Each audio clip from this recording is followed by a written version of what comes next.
Hey, it's me, Lucas Roth, CFA, CPA, and Realtor. We're going to talk about the methods of valuation today. There's three main ways to value real estate. And the reason why you would want to know all of them is because it's good to have a well-rounded understanding to how to value a property, because there's infinite number of situations that will arise, right? Every property is different, every location is different, etc. And so if you understand all of the main ways to value property, then you're flexible. So if one doesn't work, you can go to a different one, or you can combine multiple and kind of use a mosaic approach to valuing a property. Okay.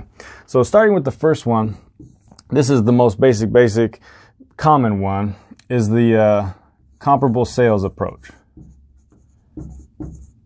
Okay. So if you, for instance, have a house, it's a regular house in a regular neighborhood, then it's surrounded by other houses.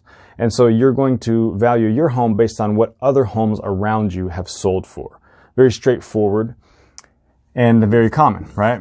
But let's say you have, you're not a house in a neighborhood of houses, okay? Let's say you're an income producing property. Let's say it's a commercial building or a multifamily building or whatever it is. You're going to use an income approach, okay?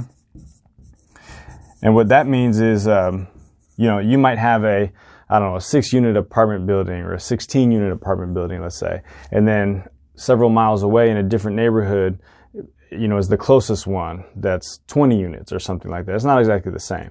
Well, they're both income properties, and so you will value them based on their income. And so that in that way, they are comparable, okay? So essentially, you'll use comparable cap rates of other buildings, and I have videos about this approach specifically, so you can look those up. But that's the approach for, if the value of your property is directly driven by income, the income it produces. And last of all, you have replacement cost. So this is most relevant, for instance, in situations where you're buying a home in some place like Arizona or, in Seattle, you just don't use it that much because the neighborhoods are so old, and any new house, like in an old neighborhood, is just like a custom build, situation.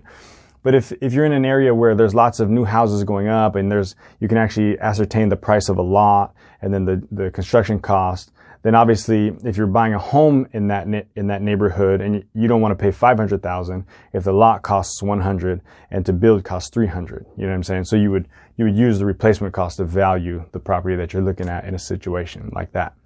LucasRoth.com is the website. Thanks for watching the video and have a wonderful day.